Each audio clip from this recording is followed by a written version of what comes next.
The morning was like any other, or at least I tried to convince myself it was. The sun was barely up, and already I felt the weight of the day pressing down on my chest. I stood in front of the mirror, adjusting my tie for what felt like the 100th time. A subtle shift in my reflection, the sharp lines of my suit, the neatness of my hair, was the mask I had worn for years, hiding everything beneath the surface. The life I had built, the success I'd worked so hard for, felt so fragile now. My name is Michael Woods. I'm 38 years old, and I work in mergers and acquisitions. It's the kind of job that people envy from the outside but don't understand from the inside. There's always another deal, another pressure, another meeting. I used to thrive on it, but lately, it's been eating at me. I looked at the clock, 7:20 a.m. Time to wake up the family. Carla, my wife, was still asleep, tucked beneath the covers. I could hear her slow, steady breaths. I almost envied her the peacefulness of her sleep, though I knew I hadn't slept much. Not since. Well, things had started changing between us. It was like a slow burn, a distant feeling I couldn't put my finger on but couldn't ignore either. I made my way to Sydney's room. He was up,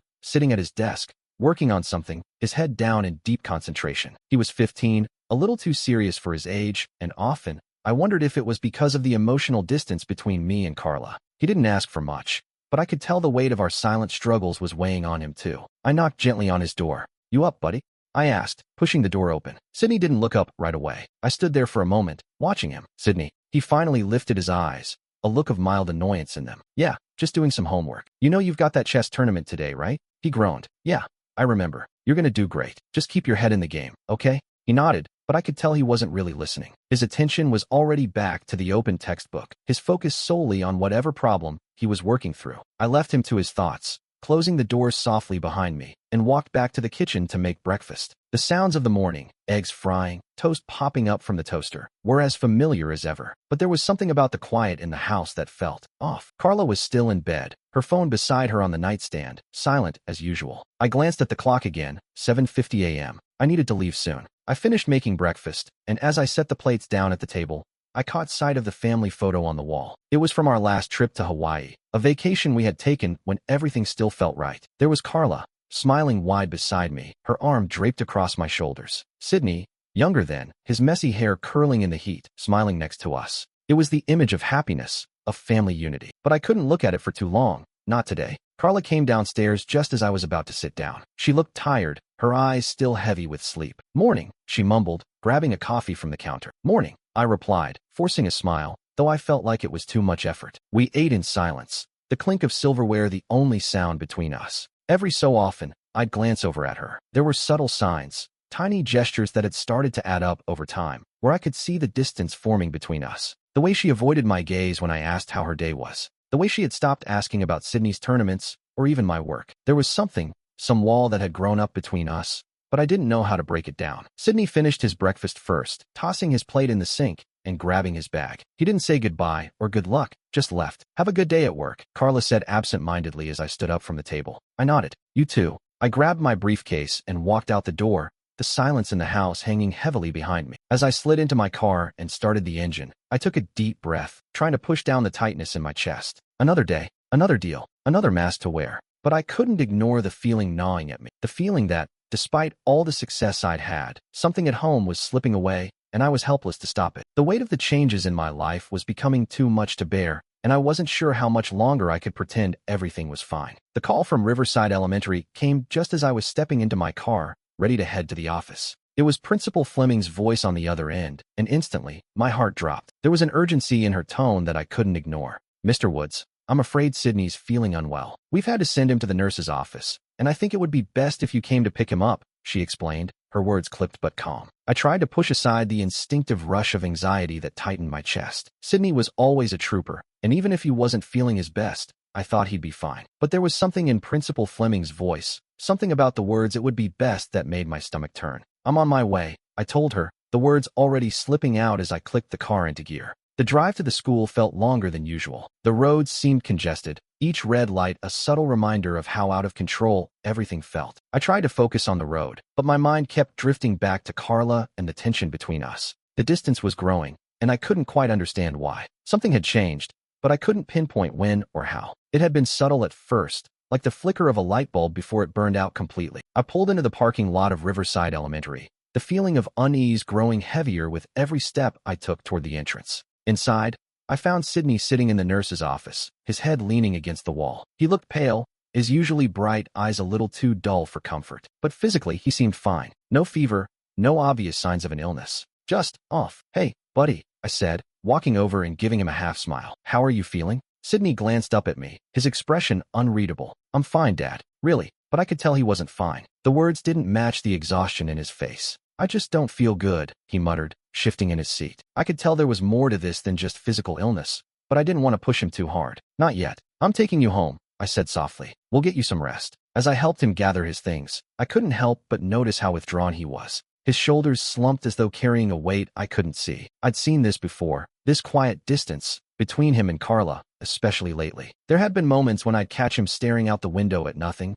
or pushing his food around on his plate without ever really eating. But I hadn't pushed him to talk about it, not wanting to create more stress than was already hanging over our house. The drive home was silent, save for the soft hum of the car. Sydney had his phone out, scrolling through something on the screen, but he wasn't really paying attention. I wanted to ask him about how he was feeling, about what had been going on, but there was something about the silence that told me to wait. When we finally got home, I helped Sydney into the living room and settled him on the couch with a blanket. I turned to leave, but paused when I heard him speak, his voice small and uncertain. "Dad, yeah." He hesitated, his fingers gripping the blanket. "I think Mom took me out of school early this morning, but she said she had a meeting." She didn't tell me why she was picking me up." I froze. Carla had picked up Sydney? I tried to keep my voice neutral. "What time was that?" "Right after the bell rang," Sydney muttered. "She said she had a meeting, but it didn't seem like she was going to one." My stomach twisted as I replayed the scene in my head. Carla had claimed to be in meetings all morning. I glanced at my watch. It was 2:30 p.m. now. Carla had left before lunch, and I hadn't heard anything about it from her. I tried not to let the concern creep into my voice. "Did she seem okay when she picked you up?" Sydney shrugged. "She was fine. Just, I don't know, kind of distracted. I don't know why, but she didn't seem like herself." That hit me like a punch to the gut. Before I could respond, Principal Fleming appeared in the doorway, her face tight with concern. "Mr. Woods, I need to speak with you," she said quietly, motioning for me to follow her to the office. I followed her down the hall, my heart pounding with questions. Had something happened with Sydney? Why hadn't Carla called me? Once inside, Principal Fleming shut the door behind her and leaned against the desk, folding her arms. "Mr. Woods, I hate to be the one to bring this up, but I've been concerned about Sydney's behavior today. When Carla came to pick him up, Sydney seemed withdrawn, not himself. He barely spoke to her, and when she asked him about what happened at school, he just shrugged. I could feel my pulse quicken. "What exactly are you saying?" Fleming glanced at the door, then lowered her voice. The timing of the pickup didn't seem right either. Sydney had just settled in after his morning classes. I've been watching the security footage, and it struck me as odd that Carla came so early to pick him up, especially when she claimed to have a meeting. A knot tightened in my chest. "What do you mean, odd?" Fleming shifted in her chair, clearly uncomfortable. "I don't want to jump to conclusions, but the way Carla acted, it wasn't just a school pickup. It felt like something was off." My instincts kicked into overdrive. I knew Carla well enough to trust her judgment, but this felt different. "Can I see the footage?" I asked, my voice low. Fleming hesitated. "It's a bit irregular to share this with you, but given the circumstances, I think you should know. We're all concerned about Sydney's well-being." I nodded, feeling the weight of her words sink in. "Thank you," I said, my voice firm. She turned to the computer and brought up the footage from the security cameras outside the school. What I saw made my heart stop. Carla walking into the school with Sydney, followed by a man I didn't recognize. He wasn't a teacher or a staff member. As they approached the car, Sydney's posture seemed to shrink, his body language speaking volumes. Something was wrong. I watched as Carla spoke to him for a moment. Then the two of them got into the car together. No sign of the mysterious man afterward. The footage only deepened the unease in my gut. Something wasn't right, and I needed answers. As the video finished, I turned back to Principal Fleming. "Thank you. I'll take it from here." I left the school feeling a sense of urgency that I hadn't felt in years. Something was going on with Carla. Something I hadn't seen before. And the worst part? I wasn't sure how deep it went, but I would find out. My son deserved the truth. And so did I. I sat in Principal Fleming's office, the soft hum of the air conditioner the only sound filling the room. She had promised to show me the footage, but I hadn't prepared for what I was about to see. I could feel my pulse racing, the tightness in my chest growing with every second. The screen flickered to life. The grainy footage from the school's security cameras wasn't exactly high definition, but it was clear enough for me to see what I needed. There was Carla, walking into the school with Sydney, just like Principal Fleming had described. At first, it looked normal. Sydney in his school uniform, looking a bit sluggish but nothing unusual. But then, something caught my eye. A man, tall, dressed in a dark jacket, walked into the frame behind them. My heart skipped a beat. I leaned forward in my chair. "Who's that?"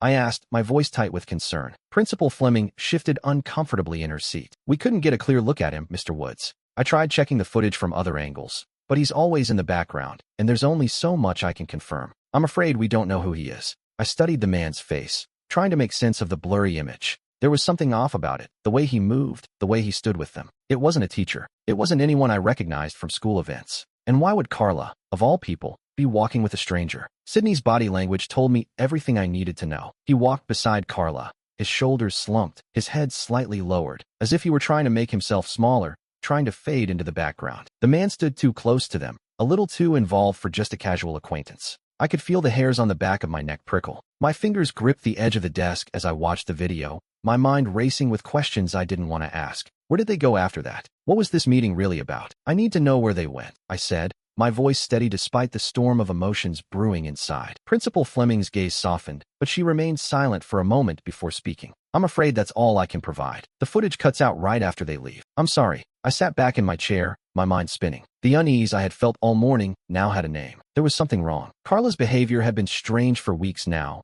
her long absences, her evasive answers when I asked about her day. But this was something else. The man in the footage, the secretive way they left. My mind wandered to the worst possibilities. An affair? Was this what was happening to my family? Was I really losing my wife to some stranger? The man could have been anyone, but it felt like too much of a coincidence. I looked at Principal Fleming, my chest tight. Can you find out anything else? Can I get any more details? I'll try, she said, her voice filled with regret. But, Mr. Woods, it's clear something's not right. If there's anything more, I'll make sure to notify you. I nodded, still processing what I had just seen. Something inside me was screaming. I needed answers, and fast. When I left the school, I could hardly focus on the drive home. The streets were crowded, but all I saw was that image of Carla and the man, walking out of Riverside Elementary together, Sydney looking smaller than I had ever seen him. The more I thought about it, the more the question gnawed at me. What was Carla hiding? I reached for my phone and dialed the number of a private investigator I had used in the past for business deals. I could feel the weight of the decision before the phone even rang. I had to know the truth. It wasn't just about Carla anymore. It was about protecting Sydney. If she was hiding something, anything, he deserved to know. When the investigator answered,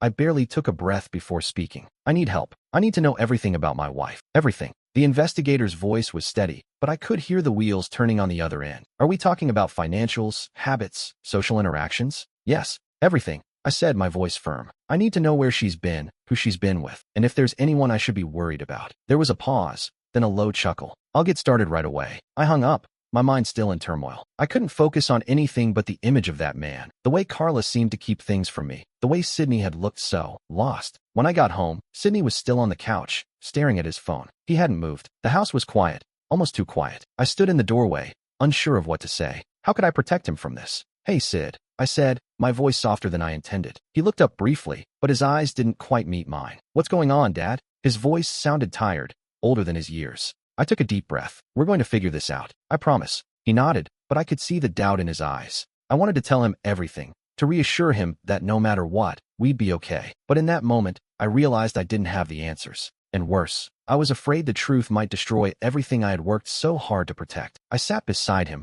trying to appear calm, though my mind was already elsewhere. The investigation would start soon, and whatever secrets Carla was hiding, they would come to light. But I knew that no matter what I found, I would never be the same again. The days following my visit to Riverside Elementary were a blur of quiet tension and frantic thoughts. My mind kept returning to the footage I had seen. Carla walking with that man, her behavior evasive, and Sydney's withdrawn body language. The questions that had been buried for so long were now demanding answers. But where to start? I couldn't just sit idly by and wait for something to happen. No, I needed to take control of the situation. I needed to understand what was going on, not just with Carla, but with my family. The perfect picture I'd built for years had cracks deep enough to shatter it completely, and I had to figure out how deep those cracks went. I hired a private investigator, someone I'd worked with in the past for business deals. This wasn't something I was willing to take lightly, and I needed someone who could gather information without anyone noticing. The investigator would follow Carla, get a sense of where she was going, who she was meeting, and if anything was amiss. I knew it was a risky move, but I couldn't shake the feeling that something was terribly wrong. In addition to the investigator, I turned my attention to the finances. We had always been careful with money, but as I went through our joint accounts, I found myself staring at transactions that didn't make sense. Withdrawals, unusual spending, and accounts that seemed to have money moved around with no explanation. I was used to scrutinizing deals, going over the fine print with a fine-tooth comb, and this was no different. Carla had been more secretive lately, avoiding my questions about her work or where she'd been. Now, I had something concrete to go on. There was more to the story than I'd realized, and it felt like the pieces were starting to fall into place. Pieces that painted a picture I wasn't ready to accept. As I sat at my desk, going over the financial documents, the door creaked open. Carla stood in the doorway, dressed casually in a sweater and jeans. For a moment, I didn't know how to react. The cold, analytical part of me wanted to dive into the confrontation, to throw everything I had at her. But the husband in me, the man who had once thought he had a happy family, held back. "Hey," she said, her voice a little too upbeat, too normal. "Hey," I replied, my voice neutral, even though my mind was anything but. She stepped into the room, walking over to the desk. "What are you up to?" "Oh, just some work," I said, closing the document on my screen. "You?" "Same. Just got back from the office." She paused, then gave me a quick smile. "We still on for tonight?" "Yeah," I said, trying to keep my tone even. "Dinner's still good." Carla smiled again, but there was something too practiced about it. The easy chatter we once had seemed strained now, as if we were both acting out a script we'd learned years ago, without truly understanding the meaning behind it anymore. I nodded, trying to maintain the facade. "Anything interesting happened today?" She shrugged, clearly trying to sound casual. "Not really, just the usual." "You?" I hesitated, then forced a smile. "Same here. Just the usual stuff." The silence between us stretched on, thick and uncomfortable. I wanted to say something, anything, that would force the truth to surface. But instead, I remained calm, my mind already processing the information I had gathered. Carla was still acting the same, but there was a weight to her presence now, something that wasn't there before. "So, how was your meeting this morning?" I asked casually, trying to gauge her reaction. She stiffened ever so slightly, her eyes flickering to the side. "It was fine, just a regular thing. You know how it is." I nodded, watching her carefully. The lie was obvious, but she wasn't going to admit anything. Not now, not yet. I knew I had to be strategic. I needed to keep things normal on the surface, to maintain the facade while I gathered more evidence, more concrete proof that would force her to confront whatever was going on. My investigation, the private investigator, the bank statements, all of it had to come together before I could make my move. Dinner that night was as normal as it could be, though the silence was deafening. Sydney barely spoke, lost in his thoughts, his gaze distant. Carla and I exchanged polite pleasantries, the kind you give when there's something unspoken hanging between you. It wasn't until the end of the evening, when Sydney went to his room and Carla and I were alone, that the tension in the air became unbearable. "You've been distant lately," I said, my voice calm but firm. Carla's smile faltered slightly, but she recovered quickly. "What do you mean?" "You know exactly what I mean," I replied, watching her carefully. "You've been avoiding me. And lately, I've noticed things, little things. You haven't been the same." She opened her mouth to respond, but I cut her off, unable to hold back any longer.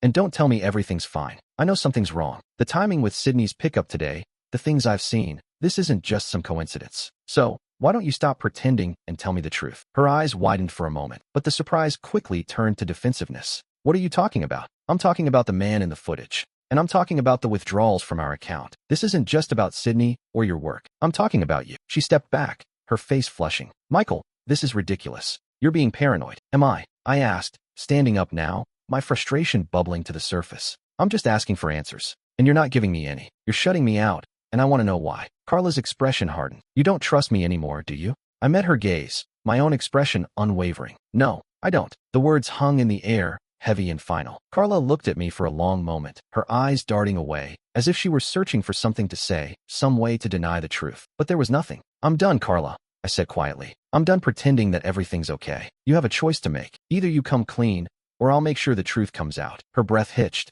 and for a moment, I thought I saw something flicker in her eyes. But whatever it was gone in an instant. "I'm going to bed," she said, her voice cold, but the tension between us was palpable. I didn't stop her. I didn't say another word. I knew the storm was coming, and I needed to be ready for it. The weight of the evidence sat heavy in my hands, but I could hardly bring myself to look at it. Photos, bank statements, texts, each piece of the puzzle fell into place, confirming what I had feared for weeks. Carla had been seeing someone else. The affair was real, and it wasn't just a casual fling. It was an emotional betrayal that had torn apart the fabric of everything I thought I knew about our marriage. I stood in our bedroom, holding the photos of Carla and Brett Pearson, the man I had once considered a colleague, laughing together in some secluded spot, their intimacy too obvious to ignore. The financial records were just as damning. Withdrawals made under the guise of business expenses, luxury hotels and restaurants. It was all there. Every lie, every secret. And now, the truth was inescapable. I needed to confront her. I had delayed it for long enough, pretending I didn't see what was right in front of me. Carla's avoidance, her long hours away from home, her strange behavior, it all made sense now. I had to take the next step, no matter how painful it was going to be. When Carla came home that evening, it was like any other night. The same casual smile, the same routine. But I knew, and she knew, The silence between us felt thicker than usual. She kissed me on the cheek as she passed, still oblivious, or pretending to be. "How was your day?" she asked, as if nothing had changed. "Sit down," I said, my voice colder than I intended. She looked at me, her smile faltering slightly, but she complied, sitting across from me at the kitchen table. I placed the folder in front of her, not saying a word. Her eyes widened as she saw the photos first, then the bank statements. The color drained from her face. "What is this?" she asked, her voice shaky. "You tell me," I replied, my voice steady, despite the storm brewing inside me. "Tell me about Brett. Tell me about everything." Carla's expression shifted from shock to disbelief. "Michael, this is crazy. I don't know what you think you're seeing here, but this isn't what it looks like." "Really?" I leaned forward, my eyes fixed on hers. "Because it looks like you've been lying to me for months. You've been seeing Brett Pearson, and you've been spending money from our joint accounts to cover it up." "Michael, please, it's not like that," she said, her voice trembling, her hands shaking as she reached for the folder. I don't know what you want me to say. You don't understand." I felt the anger rise in me, but I kept it in check. "I understand perfectly. You've been having an affair with him. The money, the lies, the secrecy. It's all here. There's nothing left to deny." Her eyes filled with tears, and for a moment, I saw the woman I had once loved, the woman I had built a life with. But the walls were already up, the betrayal already so deep, I couldn't reach her anymore. "I never wanted this," she whispered, her voice breaking. "I never meant to hurt you. But I don't know what happened. It just happened." "Don't try to justify it," I said, my voice tight with a coldness I didn't know I had. "You made a choice, Carla, and that choice destroyed everything. This family, our marriage. You've torn it apart, and now it's too late for excuses." I stood up, walking around the table, my mind racing with 1,000 thoughts. The life I thought I knew was slipping away, and all I could focus on now was Sydney. He was the only thing that mattered. Carla stood as well, her face streaked with tears. "Michael, please. You can't just throw everything away." "I'm sorry, I swear. I'll do whatever it takes to fix this." I shook my head, feeling the finality of the moment. "It's not just about you and me anymore. It's about Sydney. You've hurt him too, and I won't let him go through this any longer. I'm filing for divorce, Carla, and I'm taking full custody of him." Her eyes widened in shock. "What? You can't. Michael, please don't do this. I don't have a choice anymore. You've already made yours." Her face crumpled as she fell into a chair, her hands covering her face. "I never meant for any of this to happen. I didn't mean to hurt you." But her words didn't reach me. There was nothing left to say. I had tried to hold on to the family we once were, but now I saw things clearly. The woman I had been married to for over a decade wasn't the person I thought she was. The truth had unraveled everything. I took a deep breath, forcing the anger and hurt down. "I'm done, Carla. I'll make arrangements with the lawyers. I'll make sure you get what you're entitled to. But this is over." As I walked out of the room, I heard her call my name, but I didn't look back. There was nothing left to salvage. The next few days were a whirlwind. I filed for divorce, and my lawyer started the process of securing emergency custody of Sydney. I was determined to protect him from the fallout of this mess. The betrayal had shaken me to my core, but my focus had to be on making sure Sydney had a stable, loving environment, away from the toxicity of his mother's lies. At dinner that night, I tried to keep things as normal as possible for Sydney, though the weight of the situation pressed heavily on my shoulders. He sat across from me, picking at his food, but not saying a word. The silence between us was deafening. Finally, Sydney spoke, his voice low and hesitant. "Dad is everything, okay?" I looked at him, my heart breaking. "No, buddy, it's not, but I'll make sure we're okay. You and me, I promise." He didn't say anything else, but I could see the confusion and hurt in his eyes. The last thing I wanted was to drag him into this, but it was clear that he already knew more than I was willing to admit. The cracks in our family were impossible to ignore, and I couldn't shield him from it anymore. But I would protect him from the pain as best as I could. And that started now. The moment of reckoning had arrived. Carla and Brett's affair, the secret that had festered beneath the surface for months, was about to be exposed in the most public way possible. I had never been one to act on impulse, but this was something that demanded precision. After weeks of gathering evidence, consulting with private investigators, and even coordinating with Dr. Allison Pearson, Brett's wife, I had set the perfect trap. The Drake Hotel was their usual meeting spot. I'd been told by my sources that Carla and Brett had frequented the hotel, having clandestine meetings under the guise of business dinners. It was ironic, really, that the place where they had betrayed their spouses was the very place I would expose them. Everything was set. The staff had been briefed on their roles, and I had coordinated with Allison to make sure that when the time came, we would be ready. I arrived at the hotel early, my heart pounding with anticipation, but I kept my composure. As always, I needed to be calm, calculated, like I was in a business deal. I watched the entrance, waiting for them to arrive. Allison was already in position, a few tables away from where I'd arranged myself. I could see the tension in her posture, too. She had been hurt by Brett, just as I had been hurt by Carla. But today, she was focused, just like me. We had one objective: expose them for who they really were. Around 7:30 p.m., I saw Carla walk in, her head held high, wearing that confident mask she'd perfected. She looked like the Carla I once knew, but something in her eyes had changed. There was no excitement in them now, no affection, only an air of tension, as though she knew what was coming but couldn't turn back. A moment later, Brett entered the hotel lobby, scanning the room. He saw Carla almost immediately, and their eyes locked. I saw the faintest flash of a smile on his face, the kind of smile that betrayed everything they had been hiding. Allison gave me a brief nod from across the room. It was time. The hotel staff moved swiftly, positioning themselves as planned, making sure they were in the right places to make this moment undeniable. I felt a sense of satisfaction settle over me, but it was short-lived. The hard part wasn't over yet. I stood up, walking across the lobby with a calm I didn't truly feel. As I approached the table, I could hear their conversation, a murmur of pleasantries as they caught up on the business they had been discussing. But it wasn't business that had brought them here. It was lies, deceit, and betrayal. When I reached the table, they both froze. Their eyes widened in shock as they recognized me. Carla's mouth opened as if to speak, but no words came out. She knew what was happening. Brett's face contorted for a second before he quickly masked his surprise with an attempt at a casual grin.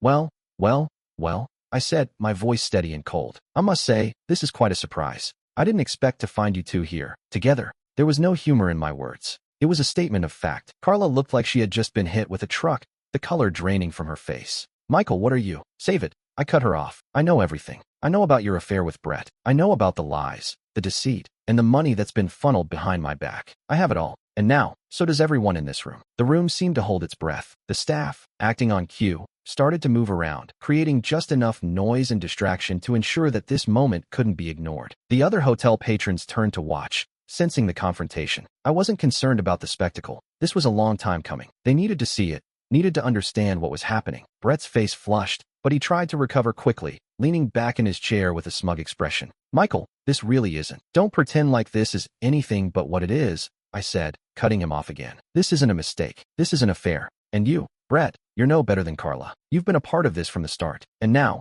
we're all going to see exactly what kind of people you really are. Carla's lips trembled, and I could see the panic starting to set in. Michael, please, this isn't what you think. It's not like that. I looked at her, my gaze hardening. Don't lie to me, Carla. I've seen the photos. I've seen the bank statements. I know about the hotel rooms, the dinners. This is what you've been doing behind my back, and I'm done pretending that everything's fine. I turned my attention back to Brett, whose face had turned pale. You should be ashamed of yourself. You've destroyed everything we built. All for what? A quick affair? A few stolen moments of pleasure? He opened his mouth to speak, but no words came out. I felt the finality of the moment settle in. This wasn't just about revenge. This was about exposing the truth, making sure they couldn't lie their way out of it anymore. Their professional reputations, their carefully curated lives, were about to come crashing down. I'm done, I said, the words bitter but resolute. And when this is all over, you both will have nothing left. I turned and walked away, not looking back. I knew I'd hear from them again. Pleas, excuses, more lies. But I didn't care. I had done what needed to be done.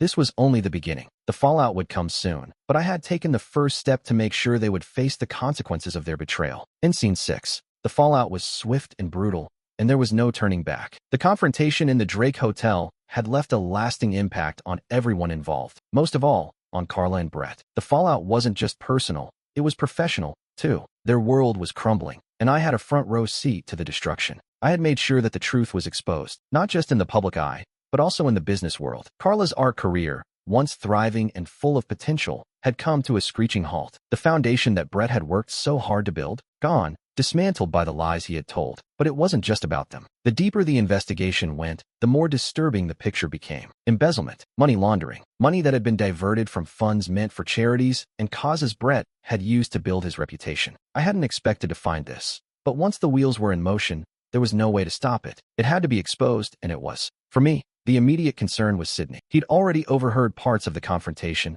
and I knew the emotional toll would be heavy. He hadn't fully grasped the extent of the situation yet, but he could feel it. The tension, the betrayal, the shift in the atmosphere at home. I'd taken steps to shield him from the worst of it, but the reality was there was no avoiding it. The divorce was in motion. The custody battle was now the central focus. I wanted to make sure he would be safe, that he'd be away from the toxic environment his mother had created. It wasn't just about my anger anymore. It was about protecting him, about creating a new foundation for both of us to stand on. Sydney and I didn't talk much during those first few days after everything had been exposed. The silence between us was suffocating at times, but I could see that he was processing everything in his own way. He spent hours in his room, his gaze distant, his emotions locked behind a wall I couldn't break down. One night, as I sat in the living room, the weight of it all crashing down on me. Sydney came downstairs. He didn't sit beside me. Instead, he stood at the doorway for a long time, looking at me, before speaking. "Dad."